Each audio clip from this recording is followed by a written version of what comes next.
بھی ختم ہو گیا، کھانا بھی ختم ہو گیا.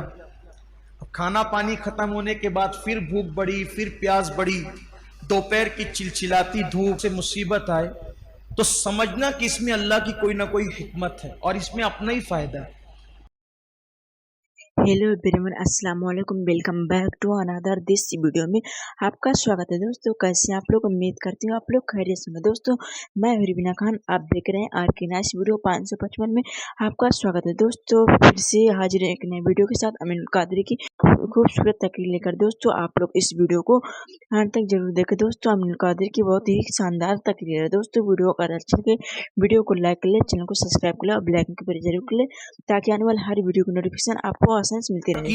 دوستو بنا ٹائم گوا کرتے ہیں ویڈیو کو سٹارٹ. لقمان حکیم نے اپنے بیٹے سے کہا، میرے بیٹے جب بھی کوئی اللہ کی طرف سے مصیبت آئے تو سمجھنا کہ اس میں اللہ کی کوئی نہ کوئی حکمت ہے اور اس میں اپنا ہی فائدہ ہے.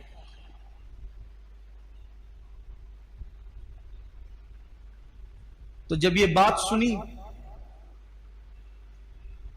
حضرت لقمان حکیم کے بیٹے نے، کہنے لگے ابا مجھے یہ بات بالکل سمجھ میں نہیں آتی ہے کہ آخر مصیبت میں کیا حکمت ہو سکتی. کہ بیٹا اس پہ صبر کرنا، کبھی واویلا نہیں کرنا، کبھی ہنگامہ آرائی نہیں کرنا. بس لگا کہ ابا مجھے ابھی وہ یقین کی منزل حاصل نہیں ہوئی ہے جو یقین کی منزل اللہ تعالیٰ نے آپ کو عطا کی.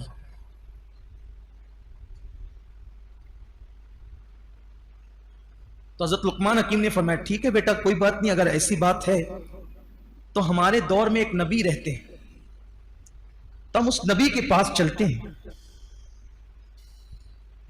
اور ان سے ملاقات کرتے ہیں. جب تو ان کی صحبت میں بیٹھے گا تو تجھے بھی وہ یقین نصیب ہو جائے گا جو یقین اللہ تعالیٰ نے مجھے عطا فرمایا.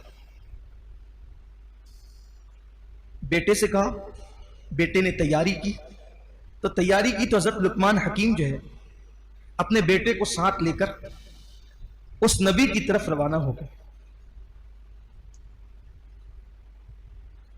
جب اس نبی کی طرف روانہ ہوئے، بیٹے کو یہ کہ بھئی ان کی صحبت میں بیٹھے گا، باتیں سنے گا تو یقین پیدا ہوگا. ایک کھچر ساتھ لیا بیٹے کے لیے، کھچر اپنے لیے ساتھ لیا، کھانا ساتھ لیا، پانی ساتھ لیا، لے کر کے چلے. چونکہ وہ نبی اس دور کے دور رہتے تھے تو یہ لوگ جب رستہ چلے تو پانی بھی ختم ہو گیا، کھانا بھی ختم ہو گیا. کھانا پانی ختم ہونے کے بعد پھر بھوک بڑھی، پھر پیاس بڑھی، دوپہر کی چلچلاتی دھوپ. آج کل تو ہمیں اس کا احساس ہی نہیں ہے، اس لیے کہ لوگ بسوں میں سفر کرتے ہیں، کاروں میں کرتے ہیں، ٹرینوں میں کرتے ہیں.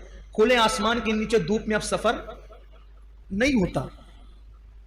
وہ کھلے آسمان کے نیچے سفر کی لذت ہمیں نہیں پتا ہے. بڑی بڑی شدید دھوپ، گرمیوں کا موسم، تو پانی کی شدت، پیاس کی شدت کی وجہ جب پانی نہیں ملا تو کھچر جو تھے وہ کانپنے لگ گئے اور بیٹھ گئے. اور ان دونوں کا حال بھی یہ ہوا کہ یہ کھچروں سے اترنے پہ مجبور ہو گئے. لیکن شوق نبی کی زیارت کا اتنا تھا کہ بیٹے کا ہاتھ پکڑ کر کے لقمان حکیم پیدل ہی چلنے لگے. پیدل چلتے چلتے ایک بستی نظر آئی اور بستی کا ایک صاحبان نظر آیا. جب وہ صاحبان بستی کا دیکھا اور بستی پہ نظر پڑی، بیٹے نے کہا ابا دیکھو بستی ہے، وہاں پانی مل جائے گا. لقمان حکیم نے کہا میں بھی بستی دیکھ رہا ہوں. دونوں کو امید کی کرن نظر آئی.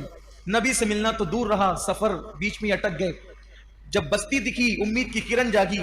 باپ نے بیٹے کا ہاتھ پکڑا، جیسے ہی بستی پہ نظر تھی آگے چل رہے تھے. ایک جانور کی ہڈی جنگل کے اندر پڑی ہوئی تھی، اس ہڈی پر زوردار پیر بچے کا پڑا تو وہ ہڈی پیر میں ایسی چبھی کہ اندر سے گھس کر اوپر کو باہر نکل گئی. بیٹے نے چیخ ماری، چیخ مار کے بے ہوش ہو کے زمین پہ گر پڑا.